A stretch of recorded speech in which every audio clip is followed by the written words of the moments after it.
Hey, I'm Brody Brazil, and welcome to Teal Town After Dark. Good evening, ladies and gentlemen. Well, tonight was another inch of spiral down the toilet bowl, maybe? I don't know.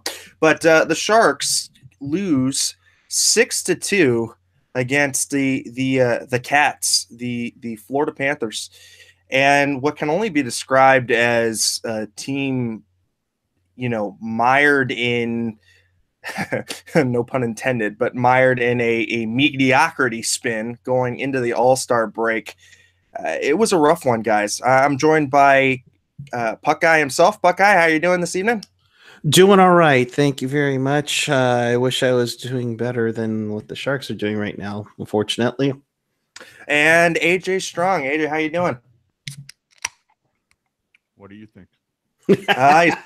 He's pouring one out for the boys, ladies and gentlemen. If you want to be a part of the show, go ahead and put some comments in that comment thread on YouTube or Twitter using the hashtag TealTownUSA. You can use the TealTownUSA After Dark or just TealTownUSA and throw us some questions. You also got us on the SoundCloud. You got us on the Instagram and the Facebook. AJ, I interrupted you so rudely. Go ahead and finish that thought. I was just saying, enter night. That's all I'm saying. Enter night. Well, boys, I guess the only way to really cover that game was just a continuation of the mediocrity we've been seeing on this road trip. Eric, what did you think? Just kind of your overall thoughts, wide brush thoughts on the game tonight, and kind of going into that first period. What'd you see? Meh. I mean, seriously, I think they talked about like one shot in the first 7 minutes of this game for the Sharks. I get it. You're without Vlasic, you're without EK. You're a little banged up, and if you're not already banged up, then who knows what's going on with you. But you gotta have a better effort than that. And granted, for 2 periods, not bad, but that third period is just massive tire fire. AJ, same question to you. Overall, arch and thoughts on the game, and in particular that first period and them waiting in. Well, to dovetail on what Eric was saying, I mean, when it takes you 6 minutes to get your first shot on goal, it takes you another 6 minutes to get another shot on goal. Yeah, that's an issue. When you give up, okay, either, I don't know which one of you has your phone that I can hear it vibrate every time, but please move it. When you give up more shorthanded chances than you get shots on goal when you're on the power play, that's not a winning recipe. No, and I think Erik's got a really good stat on the special teams. Eric, what were you saying about the franchise record, and you were also saying a little bit off air on just how many they've given up so far? Yeah, we'll get overall into the overall game, but Sharks, congratulations! You set a franchise record for allowing the 2 fastest power play goals in team history in 9 seconds. AJ likes to beat on the power play drum. I might be starting to beat on the PK drum here. A team that at one time was very dominant, even number 1 in the league, has allowed 6 power play goals in the last 3 games. It's tough to win that one. And like AJ said, the special teams battle, it's not, when you're losing that one pretty badly, that's one that tough to take and tough to win. Fun fact, though, the last time the Sharks gave up 6 goals in 3 consecutive games, guess who was the coach? That would be one Ron Wilson. Try again. Kevin Constantine. Try again. Think worst coach in Sharks history. Oh, George Kingston. Come on, you're better than this. No. Al Sims. Thank you. Oh. Thank you, Al Sims. Oh boy, Wow. Okay, so that's going to be on the next time we play a game show. Oh, jeez. Oh, that's going back, way back. with the Al Sims reference there. But yeah, I mean, guys, just going into that first period, like AJ was saying, it took 6 minutes and change to get their first shot on goal. Really, it did not seem like a team that was all too worried about being in a 2-game slid. It's pretty bad when your best players on the ice in the first period are Milker Karlsson and Marcus Sorensen. No disrespect to those two, but honestly, the guys, they were the ones that played the best with the best jam. You've got just egregious giveaways in the neutral zone that leads to that first goal. You can't really fault Martin Jones on the first goal by Ekblad. I mean, it was just a really big blast one-timer from the point, but still, Justin Braun just not playing well in the neutral zone, giving up that puck way too easy. And you've got a far side shot on the, I believe it's stick side of Jones, and he can't, get that pad extended enough to cover the far side, low side on his stick hand, and it's a goal. Guys, what did you guys see on that play and just what Braun was doing there? Dude, Jones was so bad tonight. I'm blaming him for the last goal that Bjugstad scored. I mean, it's just horrible.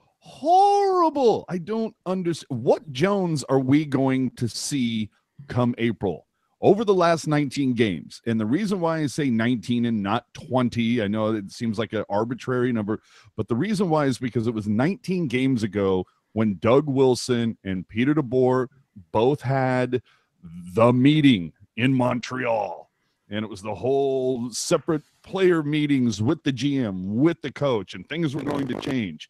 And I went back and I looked at some numbers over those 19 games. Okay, 7 of those, and we all know that 920 save percentage is kind of like that's what you're going for. That's what you need your average to be if you're going to do any kind of damage in the playoffs. 7 games over those 19, he had 920 or better. During that same stretch, 7 of those games, he was 895 or worse. Wow. It's so if you take, that's a decent sample size, and that's the last 19 games. So you've got 7 where he's playing very well, and you had that string there where I got it here where he posted 957, 947, 964. His last 2 games, 769 and 762. So it's who are we going to see in April? Because it's just zero consistency from Jones this season. And then, not to throw anybody under the bus, but you see that sometimes whether it be let's just say media personalities. I'm not railing on specifically on local ones. I'm not raving on national ones. I'm just saying as a whole, there have been media personalities that when you broach to them the question, should the Sharks be looking for help in goal moving forward? And a lot of times you hear the response being, whoa, what are you talking about? Martin Jones always shows up late in the season, blah, blah. Well, okay, I get what you're saying that, but the thing is here are the numbers that we have right now. Yeah, no, and it's a legitimate question. And AJ, that's a perfect segue because that's exactly where I was going. Do you think that this team, honestly, going into the All-Star break and run up to the trade deadline, does this team need to be shopping for a goaltender? I mean, does this team need a goaltender more than it needs a winger? And I've said it before, more preferably a winger, right winger who can play center as well to spell jumbo a little bit. I mean, is that more of a pressing need, or is goaltending really rearing its ugly head? I mean, because like AJ has said, inconsistency with the starting goaltender, whether it be Dell or Jones. Is it time for the Sharks to maybe look at goalie Bob to kind of push Jones a little bit? And could he be had for pennies on the dollar because of everything going down in Columbus? Guys, what are your thoughts? Well, Koskinen just signed a deal, so maybe Talbot's available. No, I'm kidding. No. But here's the thing, though. you sign Martin Jones to a deal that takes him through 2024. He has a modified no trade list, and the player submits a 3-team playlist according to Cap Friendly. So you kind of have to, kind of ride this guy for a bit, unless you give up somebody either defensively or on the forwards, along with Dell, to make a move. Well, and some bringing it up in the chat, AJ. Let me quick go to the chat before I head back over to you. Bebo, is it might be time to bring up Bebo and Cornash? You're close. It's Cornash. I was going to say, here's the answer to your question. For some reason, my little cord wasn't hooked in, but there's your answer right there. I'm looking at Cornash. Cornash is the one that's going to the All-Star game, not Bebo. If I remember correctly, Cornash can be sent down without having to clear waivers or anything like that. I don't think that's the case with Bebo. I have to look that up, but I'm pretty sure the Sharks and Kuhre have more flexibility with Cornash. So that's the guy I'm looking at. I think Cornash is on an entry-level contract, so yeah, he's waiver exempt. Yeah. Exactly. So I think that's who I'm looking at. The Kuhre are playing right now. I don't know who's in goal, but if you want to take a look, now's the time. But I don't think that you're going that the Sharks, not to mention the fact that they just don't have the money. Last time I looked, it was 1.2 in cap, and if you're looking for a vet winger, yeah, you're gonna, the first thing they're gonna look at is Cornash. And Anton Bebo is the starter tonight. Okay.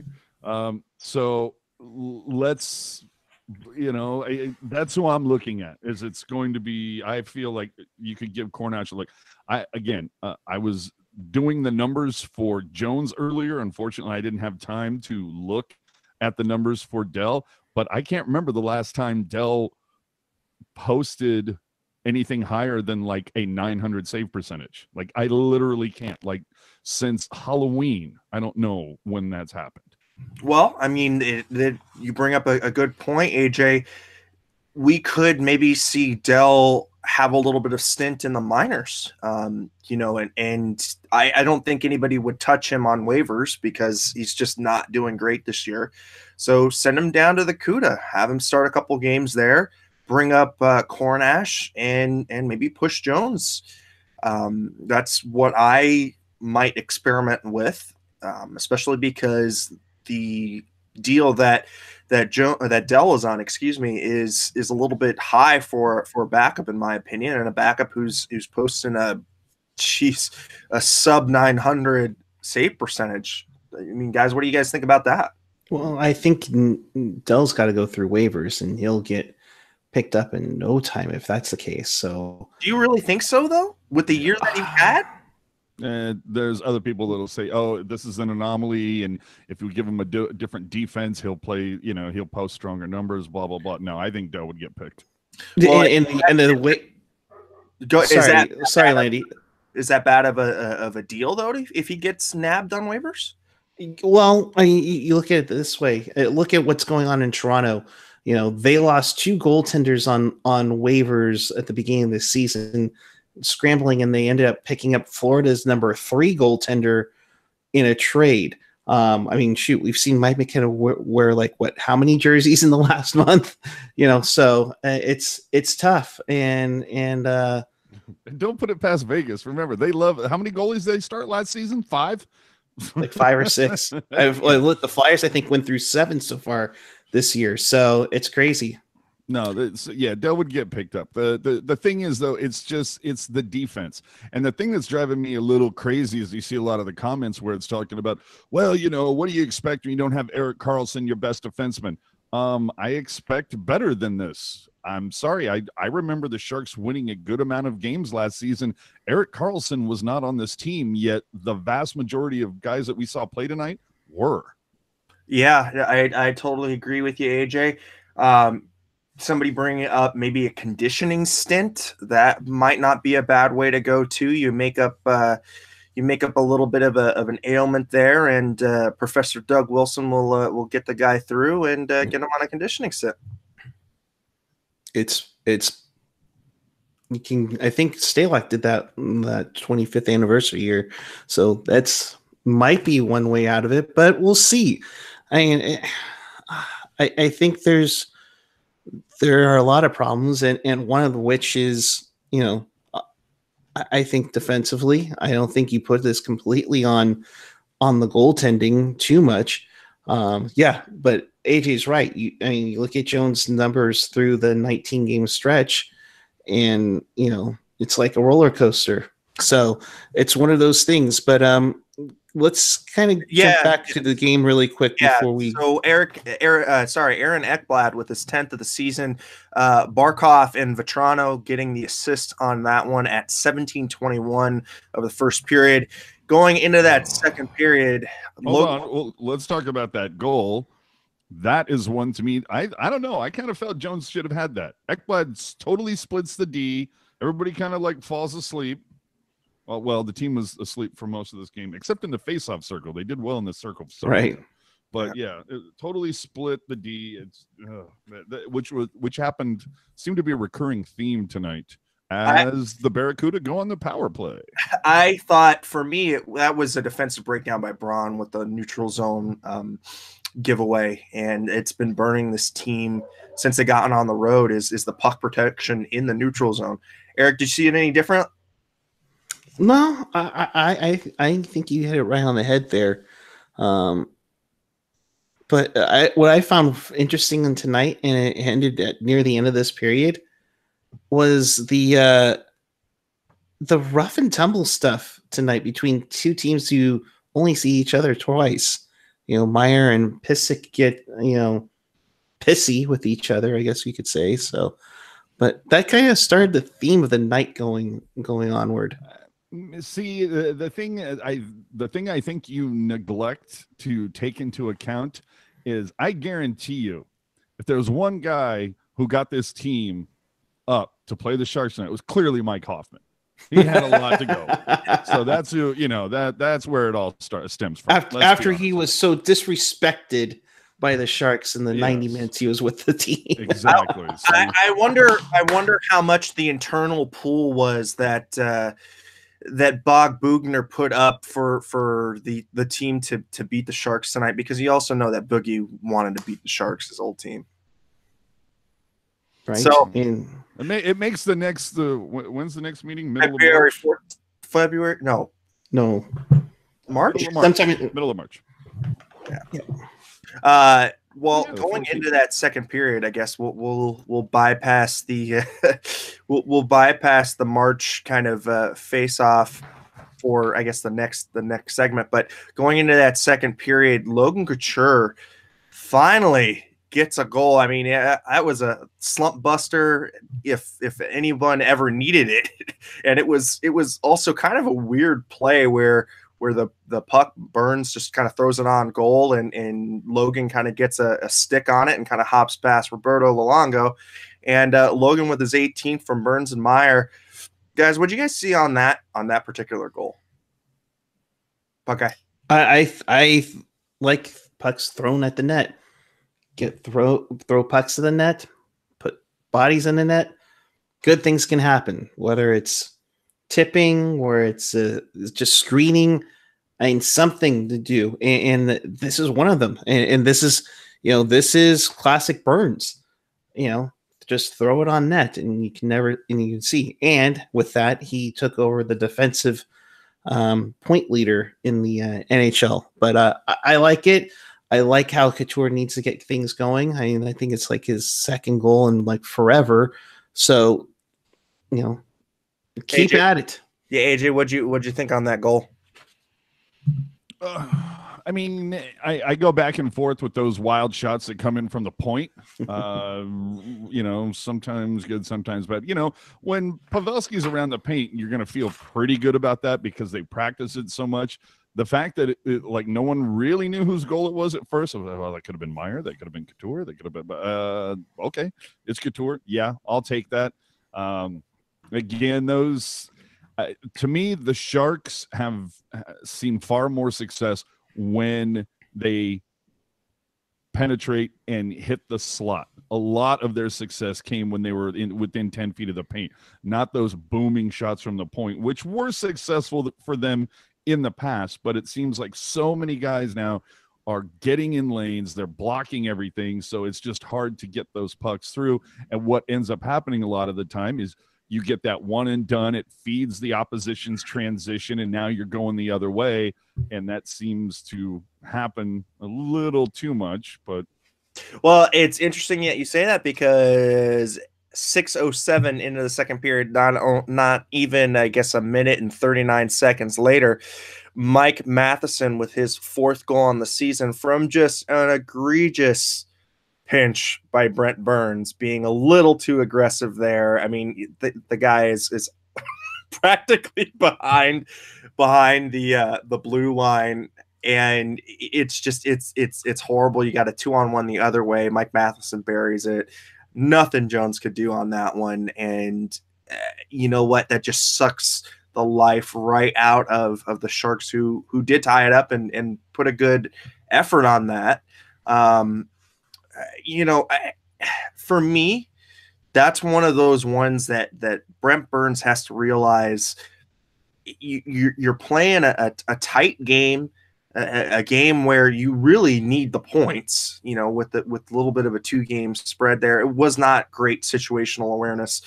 But, Guy, do you have anything to add on that goal from Mike Matheson? It was pretty, and just bad defensively. I mean, that's part of it. When you want to pinch, okay, cool. Somebody's got to be back there to help them. And, that's one of the things you get taught early on when you're playing hockey, and you got to have the communication out there for it. And if it doesn't, well, then you have that happen and you make them pay dearly. AJ? I wonder how much Burns is also maybe overthinking or trying to just do too much without Vlasic, without Erik Karlsson. Good point. And he knows he's gonna end up getting close to like 30 minutes. So I think it's just him trying a little too hard. Well, you thought that might be kind of a dagger for the Sharks, but Timo Meier, I mean, talk about a guy who needed a goal desperately. Keeps at the puck.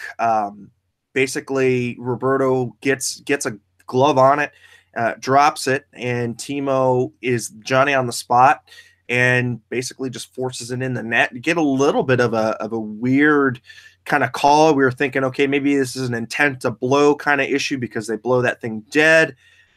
They ultimately go to video review. It is called a goal after an overturned, I guess, dead puck, whatever you want to call it. They overturn it, and it's awarded to Timo Meier, his 19th from Thornton and Pavelski. Guys, I mean, talk about a guy who needed a goal desperately and just kind of tenacious, and, Timo doing the right things. Buckeye, I mean, what did you see from that play, and Timo especially? Well, the tenacity. I mean, you guys will agree with me. Timo's been trying really hard to get it, and he showed it early on in this game, and just going after pucks and such, and just throwing it on net, which kind of is a throwback to what he was originally. He would just literally just throw things on net, and who knows what would happen. This time he got the puck, tried to bang it home. Originally they called it no goal. I'm like, how is that not a goal? And I think I said at the same time Randy and Biggs were mentioning it, but it ends, most importantly, a 17-game goal drought. I mean, my goodness, the kid has been, was lights out early on, and then it just fell apart. But you just hope that now that that's out of his head, that, it's like, okay, now I got it. Now let's go. Now let's get back on it. Yeah, and the interesting thing is Bob Bugner also challenged it after it went to video review the first time. Reason. Yeah, challenged it on goaltender interference, maybe thinking Timo pushed in the pad of Roberto Luongo. That's what caused it to squeeze out. But upon a second review, they uphold the overturned call originally, and it is a goal for the Sharks. AJ, just quick thoughts on that before we go into the third period. I'm not trying to like play devil's advocate by any stretch of the imagination. When I saw that, I was kind of leaning like, no, I don't think that should be a goal. I put the jerseys on the opposite players, and I'm thinking, would I be pissed off if they allowed that? The fact that it was waved off to begin with, in all the years of watching hockey, now granted, it's been primarily mostly Sharks. I try to watch other games when I can, but I can't remember ever until tonight seeing a goal called no goal and then them making the call and saying, oh, you know what, we changed our minds, it is a goal. But I thought that Luongo's pad was pushed in, to be honest. But not by Meyer. I think it was by Pavelski. So, or a bit, well, yeah, I think you can go back and look at it from both ways, but I can understand Florida being upset about the decision, but yeah, I think I can kind of go either way on this, but I feel like I don't know, especially because I think if the refs had initially called it a goal, then I might not have a problem with it. But since they initially waived it and then they went back and looked at it, I'm kind of like, wow, it's not often you see them go back and look at something and possibly get it wrong. Obviously, if you're wearing Panthers colored glasses, you're going, oh, we got jobbed on that. But I don't know. I can see it from both sides. I also think that the original goal, the original non-goal call came from an intent to blow. And I think that they changed that mid-flow kind of going into it. And I think somebody in Toronto said that was too quick of a whistle. Now, of course, we'll never know. And the intent to blow / blow the whistle is supposed to be the on-ice officials' purview. But guys, it certainly seemed like somebody upstairs kind of overturned that, because that official was pretty emphatic when he waved that goal off. Well, and Randy Hahn was pretty emphatic when they're showing the replay, and he's going, how do you say, that puck was still in play. How do you blow the whistle at that point? So anyway, breaking news, Bakersfield 1, Kuhre 0 right now. Good call. Well, we'll go into the third period. And guys, this is where the wheels kind of, sorry, AJ, go ahead. Before we get into the third, we have to take note of what happened at 14 minutes of the second, which is what's this guy's name? Pissick. What a terrible name.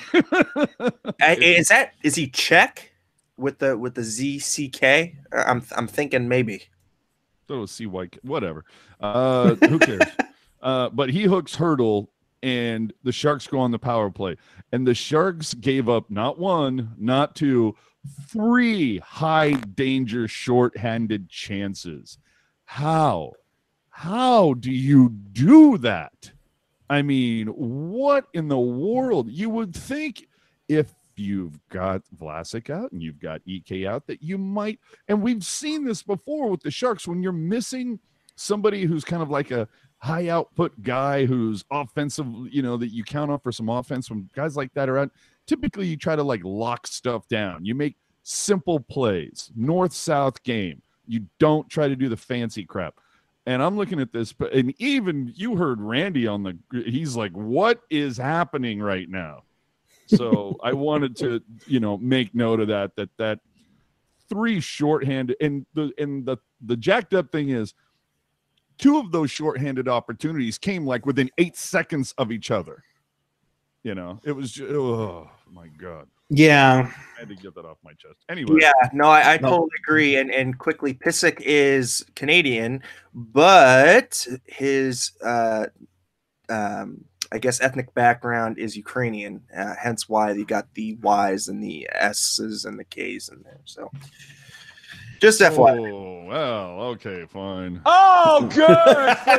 He had to throw it in there. You knew that was coming, Landy. All right, go to the third period. Yeah, well, I don't really want to go to the third period, but we go to the third period anyways, and I don't really think the Sharks wanted to go to the third period either. But You get what can only be described as a heartbreaking call against. Mind you, this is Kane entering into the zone.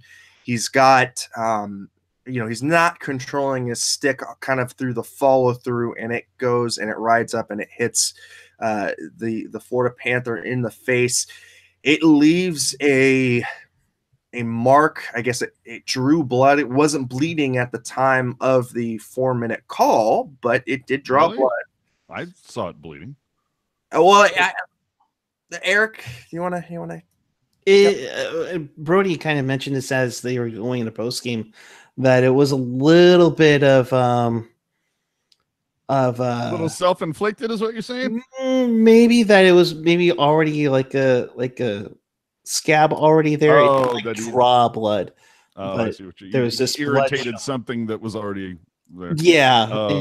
Okay, that explains the whole stinky glove stuff between Han and Bakes. Okay. Yeah. Well, whatever it was, they awarded the 4-minute double minor, and boy, it didn't take long for the Panthers to capitalize. Which time? Well, yeah, no, exactly. The first time. I mean, Keith Yandel buries a shot, and look, the PK, which we had kind of teased out at the beginning, is bleeding badly, and I'm not sure if it's a structural thing. I mean, you're talking about bleeding badly. I had to do it. Yeah, I don't know if it's a structural thing or if it's a player personnel thing, but guys, this was the second overall PK for a good stretch of the season, now slumped to 7th, and probably after tonight, I would assume it's dropped down a little bit more. What did you see on that Keith Yandel goal, AJ? I missed part of it because I blinked. It was just, oh man, I don't know what these guys are doing. I mean, honestly, what the hell are you doing? And this is, I wish I would have had a little more time to run the numbers, but I would like to see what the percentage is from the PK like over the last 5-7 games, because I remember running the numbers maybe, God, I want to say like 5 or 6 games ago, and it was actually trending in the right direction. It was like over a 10-game span. I believe it was about like 80%, but over the last 5 games of that, they were like running at 92%. It was, I mean, killer numbers. And just like since this road trip has started, it's just gone right down the dumper. Now, again, they lost by more than 2 goals. So you can't blame the penalty kill on this. But still, it's just like, holy hell, what are you thinking? And as I say that, Middleton, obviously Keaton Middleton, not Jake Middleton. Keaton Middleton has just gone to the box for the Barracuda. But we all know Jake Middleton is actually in Florida right now with the Sharks. So I'm just looking at that goal by Keith Yandel, and the Panthers put a fairly good screen on there, but what I'm seeing here is that Jones immediately goes to the butterfly. Doesn't look too set by the time that goal comes in. I don't want to say that's all on him, but I'm looking at this, guys, and this does not look like a confident goaltender right now in the net, because he's set in the butterfly and it's already gone past him, glove side, top shelf. It does not look good, and very Niemi-esque, if you want to call it. Alex Martinez just was paged. There was a couple of goals tonight where, to echo Landi, is and Bakersfield has just made it 2-0. Jeez. Yeah, that was a power play goal from Kuhre. So the thing that there was a couple of goals tonight where it felt like the puck was behind Jones before he even reacted to it. Yep, and it's interesting that you say that because not even Everything I say is interesting. What are you talking about? well, not even 9 seconds later, we get Oh God. a similar play. It's Shimmick who tries to one time it down. He blows a tire, becomes basically a 3-on-1. But what really is killer on this goal, guys, is that it looks like Jones could get to this goal if he sets up a little bit earlier. And so now we've got another issue with his timing where he's not set correctly. He's got, basically another goal that goes glove side high. And it's not great. And I don't know what it is with him in the way his setup is going into that butterfly, but it's not great. And I'm wondering, I'm wondering if maybe he's fighting something, if he's got some kind of injury, or if it's just a confidence thing. But his read is not great there. Buckeye, what do you see there? Breaking news. The Barracuda have just scored. So our exercises. This funnily enough, coming from Middleton, the guy who was in the box. Nice. Way to redeem yourself. So Middleton giveth, or Middleton taketh, and Middleton giveth. So yes, but I was going to say, just before that, it was just kind of, I'm looking at the score of this game, and I'm going, and for the second time this evening, a San Jose team is down 2 goals. What's the silver lining you can take from this? The ice at SAP looks exquisite. Beautiful. BEA, beautiful. Oh my goodness. But yeah, guys, I mean, oh okay, I'm sorry. I have to make a sounder with a goal horn. How often do we do this when the Kuhre are playing? Give me a break. Barracuda goal.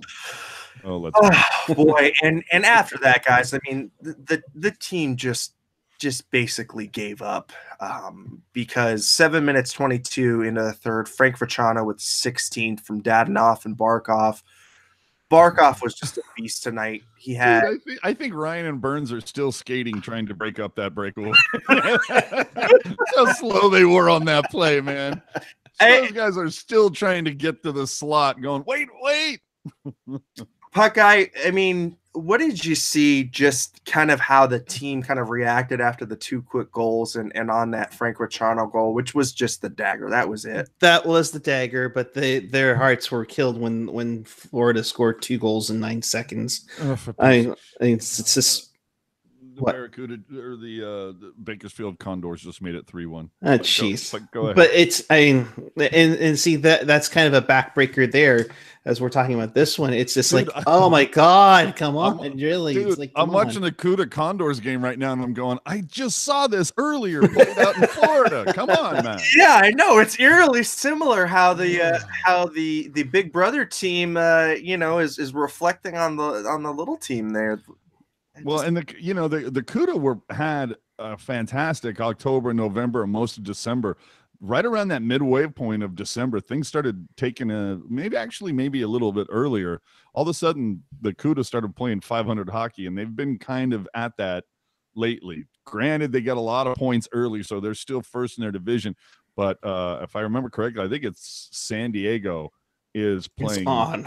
Yeah, they're on fire. They're like literally the diametrical opposite of their big league team. Mm-hmm. So can anybody tell me, and maybe this is just an NHL. Pick me. Well, no, it's an NHL.com issue. The Vincent Trocheck goal, that was on the power play, correct? That's what it should have been. Yeah. Okay, because it's saying here that one came 5-on-5, but I guess somebody couldn't have, because it was it's a 4-minute, right? 4-minute minor, so the first one takes away 2 minutes, and then well, it would not be like the first time ever that NHL.com made a mistake. Okay, good point. Really, and I remember looking at in fact, I took a photo of it and tweeted out. There was one particular game where I believe Timo Meyer had the goal, and they had Tomas Hertl listed with 3 assists on that one goal. Oh yeah, I remember that. I don't know how you have a tertiary assist. I've never seen that on NHL.com, but how the same player gets the primary, secondary, and tertiary, dude. Yeah, that's a special game right there. That's a special goal. Rob Ivan in the chat, maybe get Cornish on a flight to DC to start tomorrow. Yeah, I honestly, I think I don't know if Doug Wilson is still with the team. I know there are tons of reports that Doug Wilson was out there Tampa Bay because he's beginning talks with Erik Karlsson to extend his contract. Mm-hmm. I don't know if Wilson remained there or if after the Tampa game, when the team flew to Florida, he flew back home, because obviously there are, there's kind of a couple things to take care of at home. There is kind of a big event happening in about a week. So less than. Yeah, so maybe Wilson comes back soon, but yeah, it might be time for another one of those meetings, especially if they end up dropping 4 straight and just totally, full stream piss this road trip away. Now, the Tampa game, I'll give you, best team in the league. They gotta. There must have been bulletin board material everywhere talking about how Sharks end 16 game point streak. There was a lot of bulletin board material. The Tampa game, fine. But the Arizona game, to me, there was no reason for that. Tonight, the Sharks came out. I don't care that Erik Karlsson and Vlasic weren't playing. That, to me, it was the whole team, just as a whole, just does not, they're not dialed in. And the line blender is, frappe mode. Yeah. I mean, AJ, you're exactly right. You go into this 4-game road trip, you think, okay, at a minimum, they need 4 points, right? That would be 2 wins. They go 2-2. Guys, I mean, we're talking about them trying to salvage 2 points out of a possible 8. And they're against the Stanley Cup champions. Exactly. And not only that, but a team that's also kind of swirling around in a little bit of a nosedive right now. So they're going to be angry going in. And you think, man, this is just a recipe for the Sharks to get blitzed tomorrow, first period, and it'll really kind of show where this team's mindset is that first period. But here's the thing: you take that anger, and we didn't talk about the Kane unsportsmanlike. I didn't know you can get 14 minutes for pushing a guy onto a goaltender, but I digress. Well, dude, did you see the throws that Kane got off some solid shots after sure. all of that? I can understand why you got the 10. Okay, I'll give you that. But here's the thing. Because, dude, the ref is in between them, and Kane is still throwing.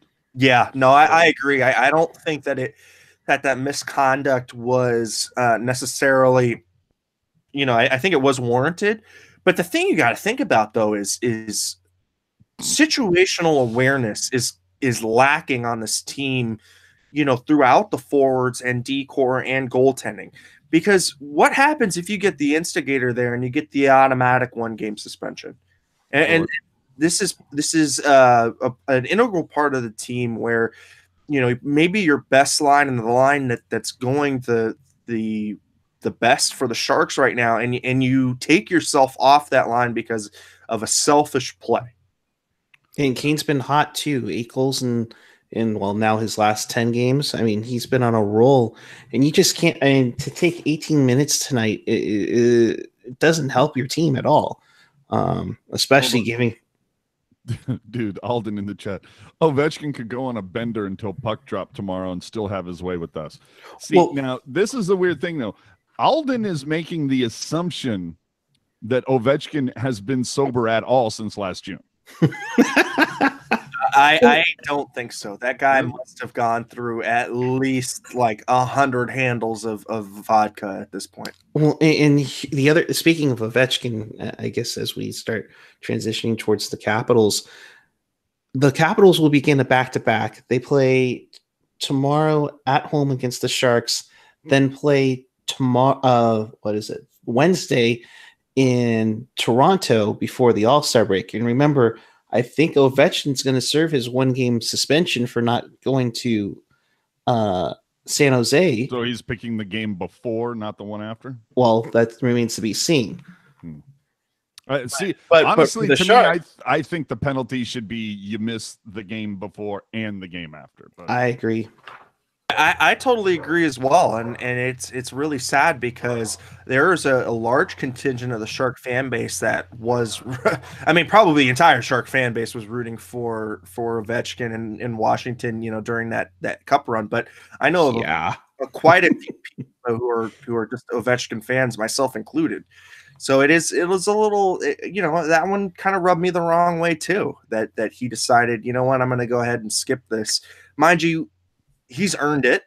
He's earned the right to skip, but still, it's, to be fair, rehab can take a little time. I thought you were going to say TJ Oshie was having a tough time getting the jersey off of his head, though. No. But I digress.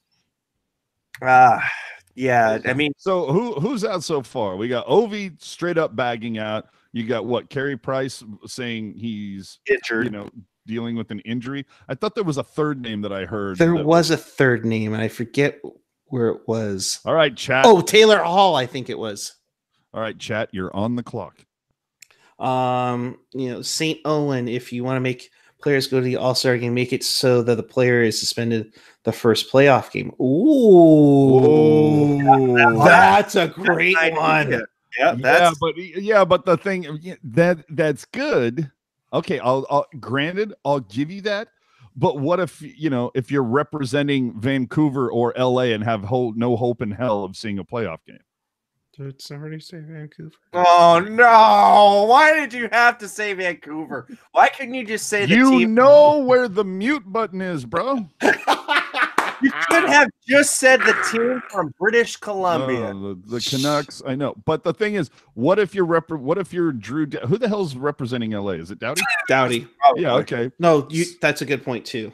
Yeah. So if it's Doughty, what the hell does he care? He's you're gonna miss the first game of the playoffs. He's like, so.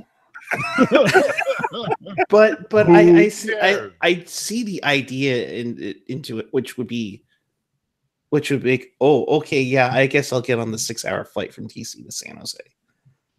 So I could see that, but yeah, you make a good point on that part. I think the first game and the last game before the ASG, and then the first game leading out of it, yeah, you're suspended. You don't get to play in any of those games. So, and speaking of the ASG, boy howdy. I put this together and went, holy crap, there's a lot of stuff going on. Yeah.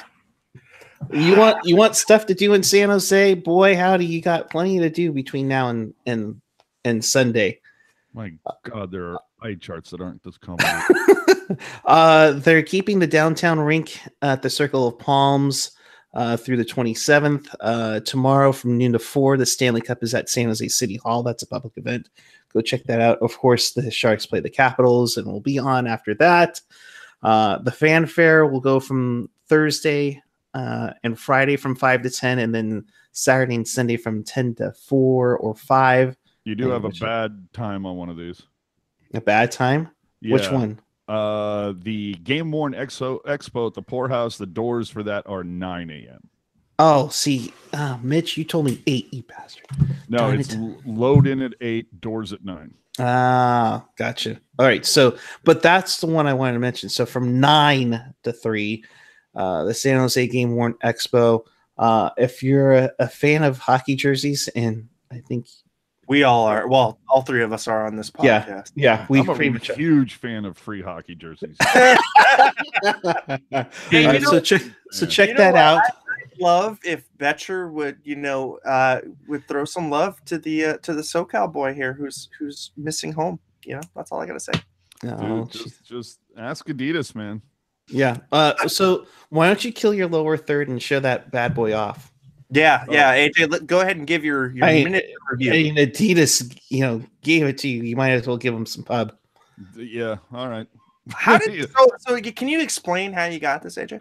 If I knew, I'd tell you. Honestly, I'm not even kidding. So here you go. A little trying to get around as much as I can, but I'm digging that waist stripe, that gray waist stripe. Yeah, that looks nice. And you know what? It's been mentioned ad nauseum, but it's a full, I guess they call it upcycle jersey, and made from plastic recaptured from the sea, which is really cool. It's a great idea. It's a great play for marine animal, the sharks, and it's a great cause that it's going to too. I like. I'm getting used to it. I'm still not the biggest fan of the Adidas cuts, the neck cuts, because I like what Putt guy's wearing. I like that style with the drawstrings and stuff. The crew neck, I still getting used to it, but I would take black, but I'm like that even with the white Sharks jerseys, just because you can. I mean, it's so easy to see with the shirt underneath. They're just so cute, and you can literally see that it says Sharks underneath your shirt. So yeah, but to get to how I ended up getting this, again, I don't know. All I did was I sent out a tweet lamenting the fact that I couldn't get an authentic jersey at the Shark store. And you can go back on my timeline a week ago or whenever it was, and I just said, do I blame Fanatics or Adidas for the fact that I can't get an authentic jersey at the Shark store? Now, of course, the reason being is because Adidas makes the authentic jerseys and Fanatics runs the Shark store. So it was like, who do I have to blame? Well, Adidas Hockey slid into my DMs and said, if you haven't picked up a jersey yet, we have one for you. And I was like, wait, what? And next thing you know, they're at, are you a Burns fan? And I was like, yeah, plays for the Sharks.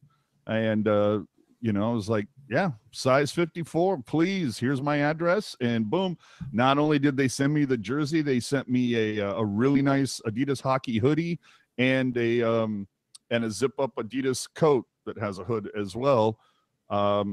I have no idea why, but they did include a card that said, if you post about this, we would appreciate if you use the hashtag gifted by Adidas.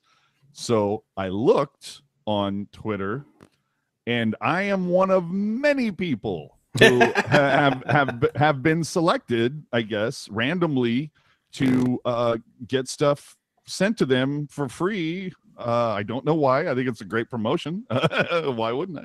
But it typically, I guess they do it with shoes. That's what I've seen a lot of. You see a lot of posts of people getting free kicks because, they posted something about Adidas or whatever. But I did see a couple other jersey ones. So is it see-through? Well, can you see the writing on the shirt that I'm wearing underneath it? And then you tell me. But yeah, so that's the way I ended up with this. I have again, like I have told Landi and Kuhre several times over, you do not understand how difficult it is for me to walk around with the rabbit's foot, horseshoe, and four-leaf clover jammed up my ass. Very difficult. All I have to say is screw you. Very difficult. By the way, I am picking up my All-Star credential tomorrow, just to let you know. Is that confirmed? Yeah. Hashtag confirmed? It's officially confirmed? Well, we'll find out tomorrow morning when I show up there and give them my ID, but I did get an email saying that it is waiting for me. Oh, cool. What's the hashtag to use? The gifted? Gifted by Adidas. All right, Adidas. But no. You're supposed to use that when you're tweeting something. Yeah, when you get something. Let me see. Did I actually tweet at Adidas, or did you just mention it? I didn't tweet at them. If you go back and look at my timeline, all I just said was something along the lines of, whose fault is it at Fanatics or at Adidas Hockey as to why I can't get an authentic All-Star jersey from the Shark store? That's just about what I put. Again, go look at my timeline from like a week ago. But and for some reason that now you watch all the people that are on here, they're sitting there with their phones going, I'm going to ask why I can't get it on. Yeah, why doesn't the local Dick's store have my shirt? Dude, I'll be honest. Until the Shark store reopens, I think maybe tomorrow, you probably can't find any All-Star jerseys anywhere unless somebody has it, and maybe it's the Fanatics one.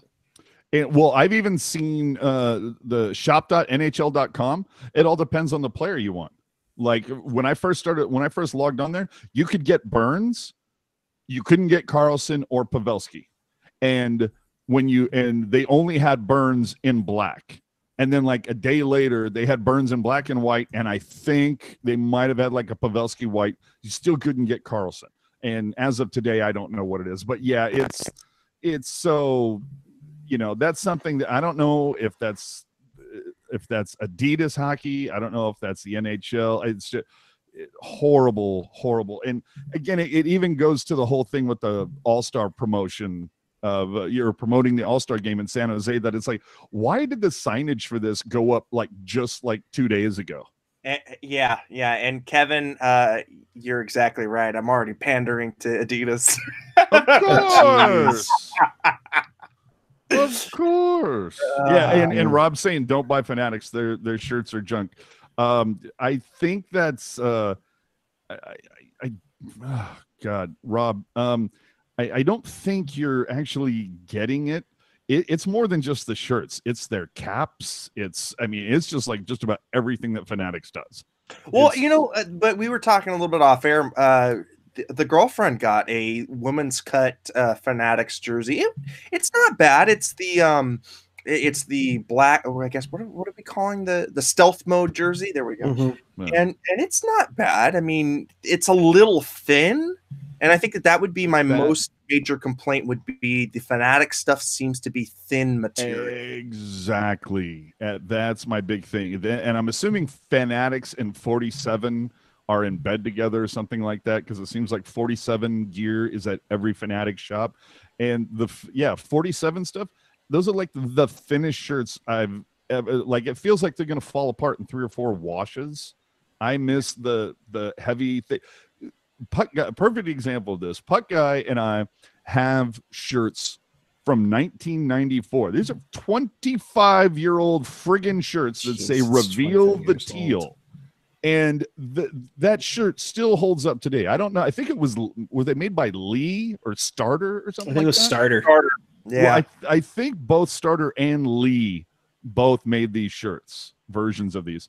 And the thing still hold. I don't know how many times that shirt has been washed, and it still holds up today. Whereas I know a friend of mine bought one of these 47 shirts at the beginning of the season. It's already fallen apart. I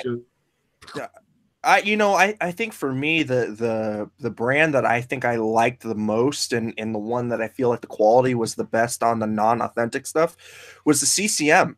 I have a CCM vintage. I guess that would have been for the 20th anniversary. They sold them, I think, exclusively at Logitech Ice when it was Logitech Ice, and we got a vintage CCM. I know what you're talking about. And boy, that thing is you would think looking at it and feeling it, it was an authentic jersey, but it wasn't. It was just their standard fan cut or whatever, their vintage series, and it's great. I love no it. problem with the Reebok ones either. Yeah, Reebok was good. But I'm saying even Reebok hoodies or quarter zips or ball caps. That was my whole thing. If I saw Reebok on the side of a ball cap and I'm like, oh, okay, just give me the LXL fitted thing or whatever. I have. I'm like, this will be a quality hat that I'll be able to wear for a long time. And even the Adidas hats are pretty quality. Well, And Adidas basically bought Reebok, owns Reebok and everything like that. Not a whole lot made to it, but a couple of the Adidas hats that I have fit pretty solid, very similar to the Reebok ones. But I tried on a couple of those 47 ones. First off, the sizing, it's never the same. You put on. Yeah, there is just no rhyme or reason to Fanatics. From what I understand, it's like those guys just skimp at every single level. They are like they don't care about producing quality. It's all about just squeezing every last penny out of every single product. That's why everything they produce right now, it's so homogenized. Everything looks the same. And look at their designs. These designs are not winning any awards, people. I agree. The thing to me is it's very modern. It doesn't really have like that kind of old school hockey quality. I mean, guys, I remember when Nike took over the jerseys and stuff, and their quality was excellent. And that was a nice, stewardship of the NHL brand. But kind of going over to the Fanatics, we've mentioned the same issues, quality, fitment. We could go on and on. Yeah, I was going to say, we probably might want to edit this out after, because we don't need to have like 20 minutes of us bitching about the Fanatics. And quick thoughts on tomorrow. Let's kind of end this up quickly. Quick thoughts on tomorrow. What the Sharks need to do to get back on track. To me, it's all about the first 10 minutes. Eric, what about you? First 10 minutes, and you can empty the tank. I mean, you guys are not playing again. You play tonight or tomorrow night, and then you don't play again until February 2nd, except for the 2 or 3 All-Stars, depending on if EK goes or not. You guys can empty the tank. I mean, totally. Just go all out, balls out, and let's roll. Yeah, I think that it's totally right, and the going into the All-Star break off on a good foot. Show Doug Wilson that this team, quite frankly, is worthy of adding a piece. AJ, quickly. So Keaton Middleton just got his second goal of the night. Yeah, arm exercises. It's now 3-2 Condors over the Kuhre. That deserves one. So I'll take that. Oh, nice. Oh, that was nice. Anyway, what do they need to do? Just win the game. I mean, I get the whole idea of empty the tank, blah, blah, blah, but it's, this is what, 3 games and 4 nights. They're going to be shit. And is it like 4 games and 6 nights as well? I mean, they're going to be wiped. No, 4 and 7, because the Arizona game is on Wednesday, right? Right. Yeah. Okay. So either way, no, to me, I'm hoping that maybe Peter DeBoer puts the lines back together, that we're having some success. That's one of the things that DeBoer can irritate me with sometimes, is that he'll jumble some lines because what he has out there isn't working. And then any type of success he sees, he just tries to ride that success into the ground for a little while. Yeah. Instead of returning back to what had previously been working, but just hit a little bit of a lull. I'd like to see, so obviously Hurdle, Donskoy, and Kane. I don't know. Does Kane get an automatic suspension or at least a review or something for tonight? No, they would have put down if it was like a match penalty. If that was. Oh, okay. There you go. So yeah. I assume Hurdle, Donskoy, and Kane are going to remain together. Now, is he going to put Pavelski back with Jumbo and Sorensen? I wouldn't. I wouldn't. Jumbo to me is a guy that I'm circling who needs a break. It's amazing to see how much he's progressed already. I think to me he's way ahead of schedule, but he definitely deserves a break. I don't know. When I saw like Melker up there with Thornton, I was just like, really? Okay. So I'm hoping that we get back to some of those lines that were showing a bit more success. Then, of course, the big question is, who the hell is going to replace EK65 in the All-Star game if he can't go? And I like the idea of waiting until the very last minute to announce whether he's going to go or not, because then you could just slide Couture's stuff over into the locker. But guys, I mean, Couture or Meyer, I think Timo might have a big case to get the last. If he didn't go on that 17-game slunch. Yeah, exactly what I was about But to say. I completely agree with you, Landy. If we're talking quarter way through this season, Timo over Logan in my book, for sure. All right. Well, let's go ahead and end it up here. Puck Guy, where can the people find you? They can find me on the Twitter and the Instagram at PuckGuy14. I will see you tomorrow. And of course, Predators 4-1 over Avalanche. Blues lose 4-3 to Kings.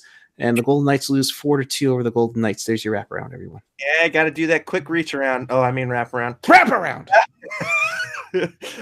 Where is AJ Strong? I don't know where he went. I'm going to end this shit without him. I don't know where he went. Hey, AJ, where can the people find you? Yeah, AJ, where can the people find you, dude? You're muted, buddy. No. What? How did we go from me going to get a beer to where can the people find you? What the hell did I miss? Barracuda have tied it up 3 apiece. Oh, more arm exercises. And for some reason, the clock on the AHL TV is still showing the game at 14:19 of the first period. Wow, that's a crazy 5 minutes and 41 seconds. Yeah. AJ, Anyway. Where can the people find you? AJ_Strong on Twitter and Instagram. Also throwing some occasional stuff. And actually, we've gotten a lot of likes on the last couple things on our Instagram. So go check out Teal Town USA Instagram. We might be seeing some interesting Instagramming now that we have the return back to California of the one and only Rocket Backhander. Is this like a visit, or is this for like real? For what I know, this is for real. Ooh. I don't know that she's going to be like really close Bay Area specific, but either way, she is back in NorCal. Coming back to Cali? Yeah, no, she's already been here for a couple days. And Lacey pointing out, the AHL TV clock never works. Yeah, I don't know what the hell that is about. They never put up power play time or anything like that. It's silly. All right. Well, the people can find me using my first name, Eric, with a K, the right way, and Landi. That'd be Landi, because I'm cool like that and Italian, on all the social media garbage. Puck Guy, take us home. We appreciate all of you watching. Thank you for watching. We will be back with you tomorrow night as the Sharks finish up their first half of their season, taking on the Capitals at 4 p.m. You can watch that on NBC Sports California. Don't forget to check out the Stanley Cup at the City Hall. But until tomorrow night, keep it real. Keep it teal. Keep it real, teal. Have a great evening, everyone. Let's go. Good.